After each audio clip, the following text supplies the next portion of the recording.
नमस्कार दोस्तों, स्वागत है आपका A to Z स्टोरीज अद्भुत ऑफिशियल पर। साधु संत फकीर गुरु रहबरों की सदा ही जय जयकार। भैरव विज्ञान तंत्र विधि 90। आंख की पुतलियों को पंख की भांति छूने से उनके बीच का हल्कापन हृदय में खुलता है और वहां ब्रह्मांड व्याप जाता है। विधि में प्रवेश के पहले कुछ भूमिका की बातें समझ लेनी है। पहली बात कि आंख के बाबत कुछ समझना जरूरी है, क्योंकि पूरी विधि इसी पर निर्भर करती है। पहली बात यह है कि बाहर तुम जो भी हो या जो दिखाई पड़ते हो वे झूठ हो सकता है, लेकिन तुम अपनी आंखों को नहीं झुठला सकते। तुम झूठी आंखें नहीं बना सकते। तुम झूठा चेहरा बना सकते हो, लेकिन झूठी आंखें नहीं बना सकते। वे असंभव है। जब तक कि तुम गुरुजीएफ की तरह परम निष्णात हीन हो जाओ, जब तक तुम अपनी सारी शक्तियों के मालिक ना हो जाओ, तुम अपनी आंखों को नहीं झुठला सकते। सामान्य आदमी ये नहीं कर सकता है। आंखों को झुठलाना असंभव है। यही कारण है कि जब कोई आदमी तुम्हारी आंखों में झांकता है, तुम्हारी आंखों में आंखें डालकर देखता है, तो तुम्हें बहुत बुरा लगता है, क्योंकि वे आदमी तुम्हारी असलियत में झांकने की चेष्टा कर रहा है और वहां तुम कुछ भी नहीं कर सकते। तुम्हारी आंखें असलियत को प्रकट कर देंगी। वे उसे प्रकट कर देंगी जो तुम सचमुच हो। इसलिए किसी की आंखों में झांकना शिष्टाचार के विरुद्ध माना जाता है। किसी से बातचीत करते समय भी तुम उसकी आंखों में झांकने से बचते हो।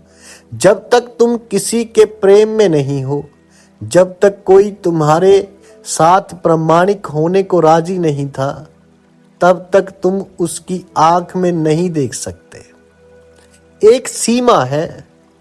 मनस्विदों ने बताया कि 30 सेकंड सीमा है। किसी अजनबी की आंखों में तुम 30 सेकंड तक देख सकते हो, उससे अधिक नहीं। अगर उससे ज्यादा देर तक देखोगे तो तुम आक्रामक हो रहे हो और दूसरा व्यक्ति तुरंत बुरा मानेगा। हाँ, बहुत दूर से तुम किसी की आंख में देख सकते हो, क्योंकि तब दूसरे को उकसा बोध नहीं होता। अगर तुम 100 फीट की दूरी पर हो तो तुम्हें मैं घूरता रह सकता हूं, लेकिन अगर सिर्फ 2 फीट की दूरी पर हो तो वैसा करना असंभव है। किसी भीड़ भरी रेलगाड़ी में या किसी लिफ्ट में आसपास बैठे या खड़े होकर भी तुम एक दूसरे की आंखों में नहीं देखते हो सकता है किसी का शरीर छू जाए, वे उतना बुरा नहीं है, लेकिन तुम दूसरे की आंखों में कभी नहीं झांकते हो, क्योंकि वे जरा ज्यादा हो जाएगा। इतना निकट से तुम आदमी की असलियत में प्रवेश कर जाओगे। तो पहली बात कि आंखों का कोई संस्कारित रूप नहीं होता। आंखें शुद्ध प्रकृति हैं। आंखों पर मुखौटा नहीं है। और दूसरी बात याद रखने की ये है कि तुम संसार में करीब करीब सिर्फ आंख के द्वारा गति करते हो। कहते हो कि तुम्हारी 80% जीवन यात्रा आंख के सहारे होती है। जिन्होंने आंखों पर काम किया है, उन मनोवैज्ञानिकों का कहना है कि संसार के साथ तुम्हारा 80% संपर्क आंखों के द्वारा ही होता है।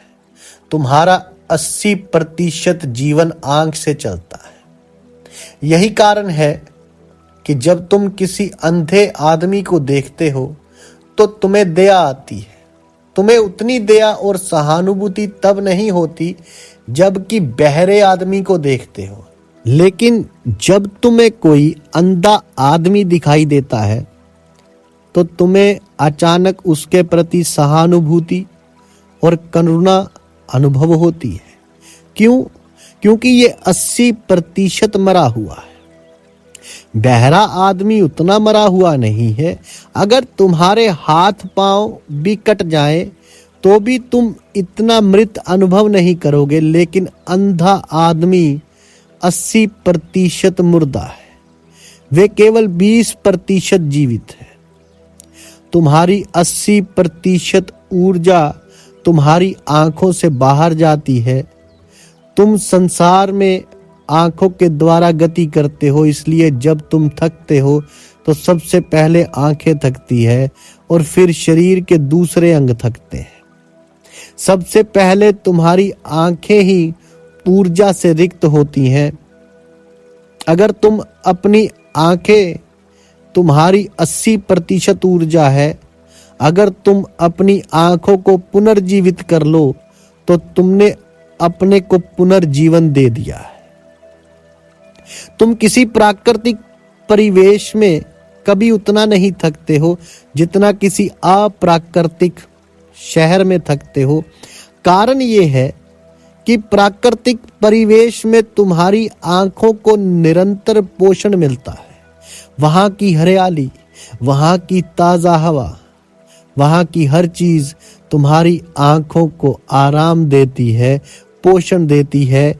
एक आधुनिक शहर में बात उल्टी है।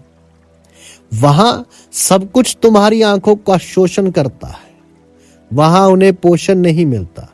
तुम किसी दूर देहात में चले जाओ या किसी पहाड़ पर चले जाओ जहां के माहौल में कुछ भी कृत्रिम नहीं है, जहां सब कुछ प्राकृतिक है, और वहां तुम्हें भिन्न ही ढंग की आंखें देखने को मिलेगी। उनकी झलक, उनकी गुणवत्ता और होगी, वे ताजी होंगी, पशुओं जैसी निर्मल होंगी, गहरी होंगी, जीवंत और नाचती हुई होंगी। आधुनिक शहर में आंखें मृत हो जाती हैं, बुझी बुझी होती है। उन्हें उत्सव का पता नहीं है, उन्हें मालूम नहीं है कि ताजगी क्या है। वहां आंखों में जीवन का प्रवाह नहीं है, बस उनका शोषण होता है। भारत में हम अंधे व्यक्तियों को प्रज्ञा चक्षु कहते हैं। उसका विशेष कारण है, प्रत्येक दुर्भाग्य को महान अवसर में रूपांतरित किया जा सकता है। आंखों से होकर 80% ऊर्जा काम करती है और अंधा आदमी 80% मुर्दा होता है। संसार के साथ 80% संपर्क टूटा होता है। जहां तक बाहरी दुनिया का संबंध है, वे आदमी बहुत दीन है, लेकिन अगर वे इस अंधे होने के अवसर का उपयोग करना चाहे तो वे 80% ऊर्जा का उपयोग कर सकता है। वे 80% ऊर्जा जिसके बहने के द्वार बंद है, बिना उपयोग के रह जाती है। यदि वे उसकी कला नहीं जानता है तो उसके पास 80% ऊर्जा का भंडार पड़ा है, और जो ऊर्जा सामान्यतः बही यात्रा में लगती है, वही ऊर्जा अंतर यात्रा में लग सकती है। अगर वे उसे अंतर यात्रा में संलग्न करना जान ले तो वे प्रज्ञा चक्षु हो जाएगा, विवेकवान हो जाएगा। अंधा होने से कहीं कोई प्रज्ञा चक्षु नहीं होता है, लेकिन वे हो सकता है। उसके पास सामान्य आंखें तो नहीं है, लेकिन उसे प्रज्ञा की आंखें मिल सकती है। इसकी संभावना है। हमने उसे प्रज्ञा चक्षु नाम ये बोध देने के इरादे से दिया है कि वे इसके लिए दुख ना माने कि उसे आंखें नहीं है। वे अंतरचक्षु निमृत कर सकता है। उसके पास 80% ऊर्जा का भंडार अछूता पड़ा है, जो आंख वालों के पास नहीं है। वे उसका उपयोग कर सकता है। यही अंधा आदमी बोधपूर्ण नहीं है तो भी वे तुमसे ज्यादा शांत होता है, ज्यादा विश्राम पूर्ण होता है। किसी अंधे व्यक्ति को देखो, किसी अंधे आदमी को देखो, वे ज्यादा शांत है, उसका चेहरा ज्यादा विश्राम पूर्ण है। वे अपने आप में संतुष्ट है उसमें असंतोष नहीं है। ये बात बाहरी आदमी और बहरे आदमी के साथ नहीं होती। बहरा आदमी तुमसे ज्यादा अशांत होगा और चालाक होगा, लेकिन अंधा आदमी ना अशांत होता है, ना चालाक और ना हिसाबी किताबी होता है। यह बुनियादी तौर से श्रद्धावान होता है, अस्तित्व के प्रति श्रद्धावान होता है। ऐसा आखिर क्यों होता है? क्योंकि उसकी 80% ऊर्जा, हालांकि वे उसके बारे में कुछ नहीं जानता है, भीतर की ओर प्रवाहित हो रही है। वे ऊर्जा सतत भीतर गिर रही है, ठीक जल प्रापत की तरह गिर रही है। उसे इसका बोध ही नहीं है, लेकिन ये ऊर्जा उसके हृदय पर बरसती रहती है। वही ऊर्जा जो बाहर जाती है उसके हृदय में जा रही है, और ये चीज उसके जीवन का गुण धर्म बदल देती है। प्राचीन भारत में अंधे आदमी को बहुत आदर मिलता था, बहुत बहुत आदर। अत्यंत आदर में हमने उसे प्रज्ञा चक्षु कहा है। तुम यही अपनी आंखों के साथ कर सकते हो। ये विधि उसके लिए ही है। ये तुम्हारी बाहर जाने वाली ऊर्जा को वापस लाने, तुम्हारे हृदय केंद्र पर उतारने की विधि है। अगर वे ऊर्जा तुम्हारे हृदय में उतर जाए तो तुम बहुत हल्के हो जाओगे। तुम्हें ऐसा लगेगा कि सारा शरीर एक पंख बन गया है, कि तुम पर अब गुरुत्वाकर्षण का कोई प्रभाव न रहा, और तुम तब तुरंत अपने अस्तित्व के गहनतम स्रोत से जुड़ जाते हो, और वे तुम्हें पुनर्जीवित कर देता है। तंत्र के अनुसार गाढ़ी नींद के गाढ़ तुम्हें जो नव जीवन मिलता है, जो ताजगी मिलती है, उसका कारण नींद नहीं है। उसका कारण है कि जो ऊर्जा बाहर जा रही थी वही ऊर्जा भीतर आ जाती है। अगर तुम ये राज जान लो तो जो नींद सामान्य व्यक्ति 6 या 8 घंटों में पूरी करता है, तुम कुछ मिनटों में पूरी कर सकते हो। 6 या 8 घंटे की नींद में तुम खुद कुछ नहीं करते हो, प्रकृति ही कुछ करती है, और इसका तुम्हें बोध नहीं है कि ये क्या करती है। तुम्हारी नींद में एक रहस्यपूर्ण प्रक्रिया घटती है। उसकी एक बुनियादी बात यह है कि तुम्हारी ऊर्जा बाहर नहीं जाती है, वे तुम्हारी हृदय पर बरसती रहती है, और वही चीज तुम्हें नया जीवन देती है। तुम अपनी ही ऊर्जा में गहन स्नान कर लेते हो। इस गतिशील ऊर्जा के संबंध में कुछ और बातें समझने की है। तुमने गौर किया होगा कि अगर कोई व्यक्ति तुमसे ऊपर है तो वे तुम्हारी आंखों में सीधा देखता है, और अगर वे तुमसे कमजोर है तो वे नीचे की तरफ देखता है। नौकर, गुलाम या कोई भी कम महत्व का व्यक्ति अपने से बड़े व्यक्ति की आंखों में नहीं देखेगा, लेकिन बड़ा आदमी घूर सकता है, सम्राट घूर सकता है, लेकिन सम्राट के सामने खड़े होकर तुम उसकी आंखों से आंख मिलाकर नहीं देख सकते। वे गुनाह समझा जाएगा। तुम्हें अपनी आंखों को झुकाए रखना है, क्योंकि तुम्हारी ऊर्जा जो है वो आंखों से गति करती है, और वे सूक्ष्म हिंसा बन सकती है। ये बात मनुष्यों के लिए ही नहीं, पशुओं के लिए भी है। जब भी अजनबी से मिलते हैं, 2 जानवर मिलते हैं, तो वे एक दूसरे की आंख में आंख डालकर देखते हैं। नीची कर ली आंख तो मामला तय हो गया, निश्चित हो गया कि उनमें से श्रेष्ठ कौन है।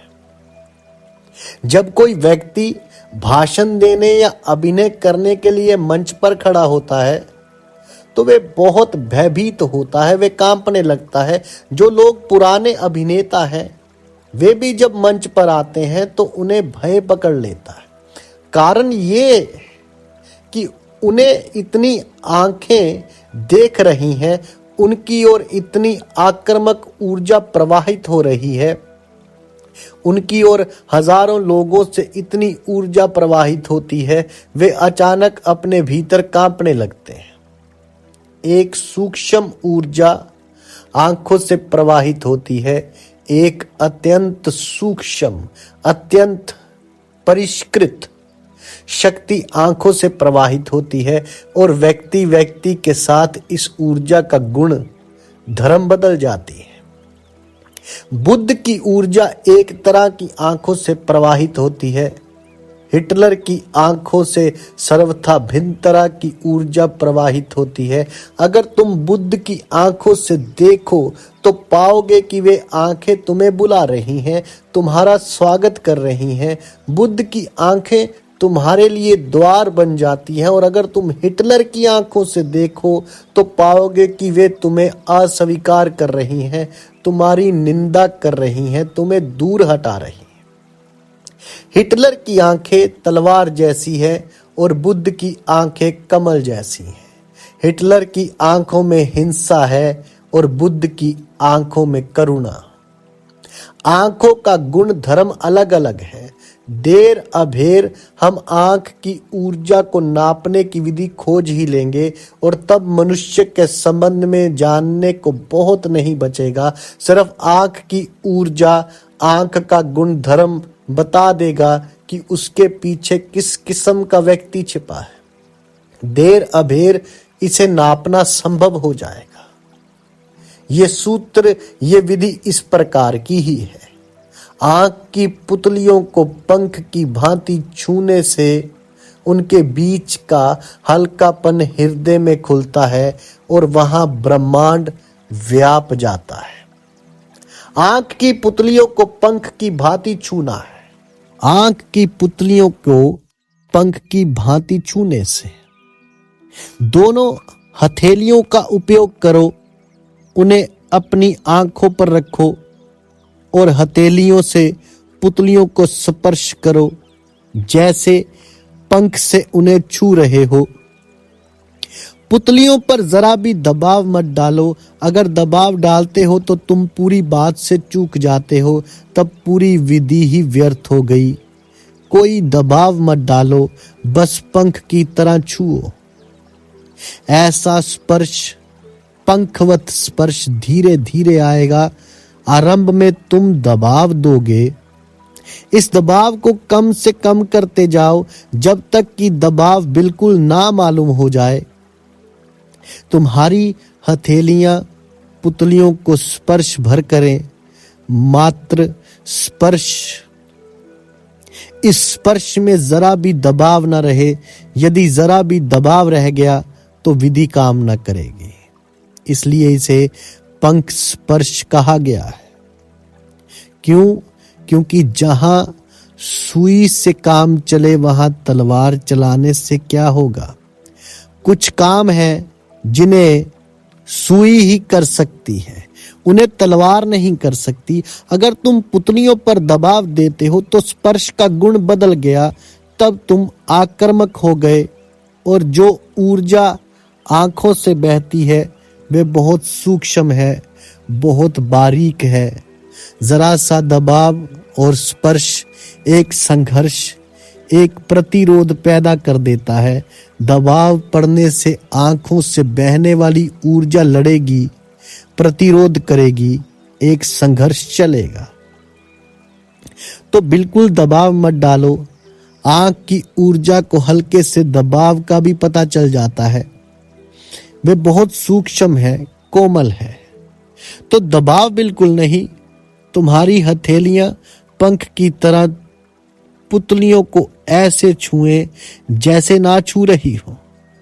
आंखों को ऐसे स्पर्श करो कि वे स्पर्श पता भी ना चले, किंचित भी दबाव ना पड़े। बस हल्का सा एहसास हो कि हथेली पुतली को छू रही है, बस छू रही है।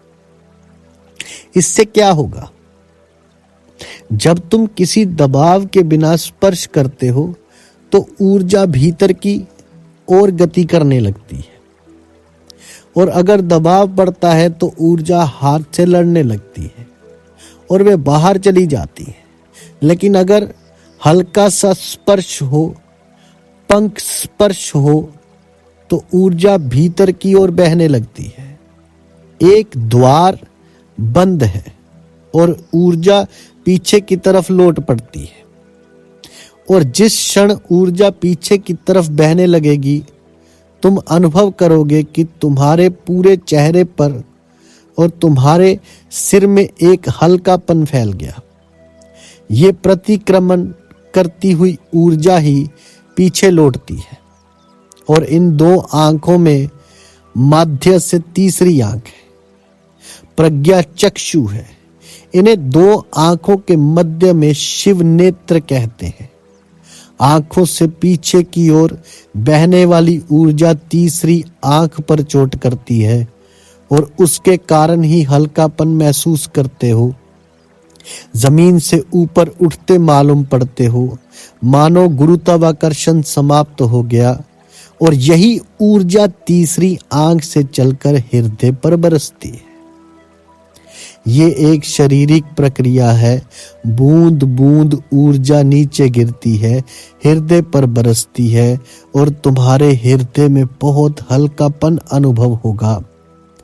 हृदय की धड़कन बहुत धीमी हो जाएगी और श्वास की गति धीमी हो जाएगी, और तुम्हारा शरीर विश्राम अनुभव करेगा।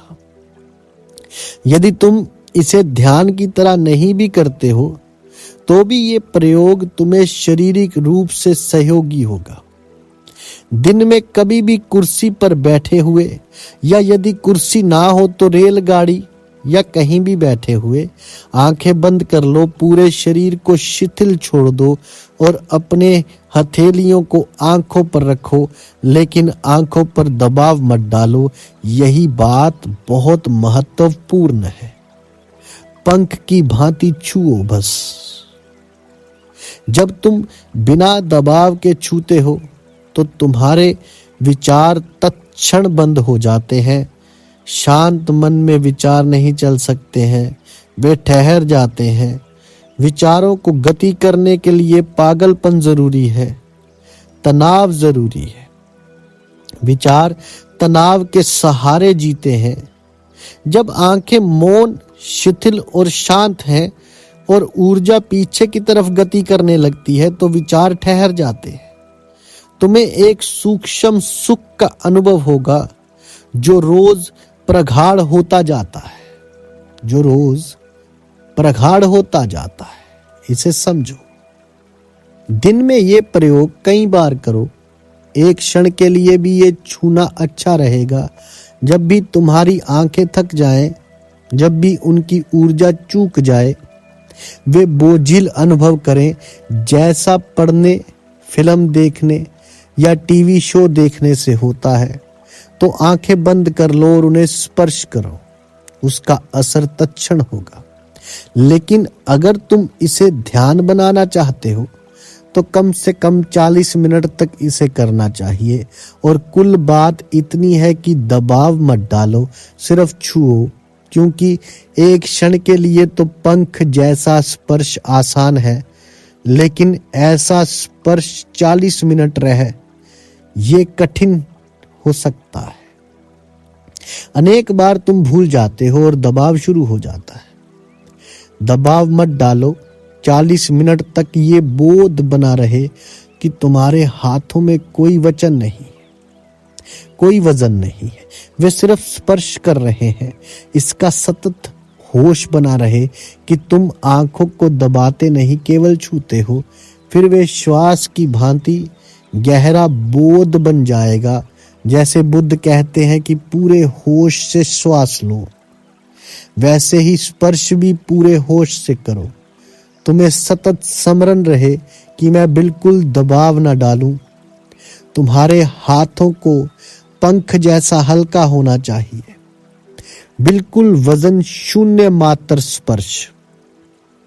तुम्हारा अवधान एकाग्र होकर वहां रहेगा और ऊर्जा निरंतर बहती रहेगी। आरंभ में ऊर्जा बूंद बूंद आएगी, फिर कुछ ही महीनों में तुम देखोगे कि वे सरित प्रवाह बन गया है और वर्ष भर के भीतर वे बाढ़ बन जाएगी। और जब वे घटित होगा, आँख की पुतलियों को पंख की भांति छूने से उनके बीच का हल्कापन जब तुम छुओगे तो तुम्हें हल्कापन अनुभव होगा। तुम इसे अभी ही अनुभव कर सकते हो।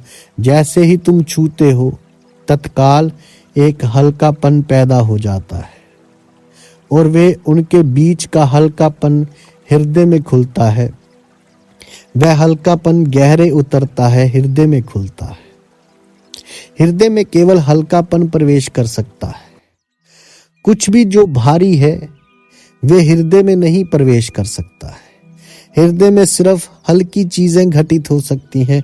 दो आंखों के बीच का ये हल्कापन हृदय में गिरने लगेगा और हृदय उसे ग्रहण करने को खुल जाएगा और वहीं ब्रह्मांड व्याप जाता है। जैसे जैसे ये ऊर्जा की वर्षा पहले झरना बनती है, फिर नदी बनती है और फिर बाढ़ बनती है, तुम उसमें खो जाओगे, वे हो जाओगे, बह जाओगे। तुम्हें अनुभव होगा कि तुम नहीं हो, तुम्हें अनुभव होगा कि सिर्फ ब्रह्मांड है।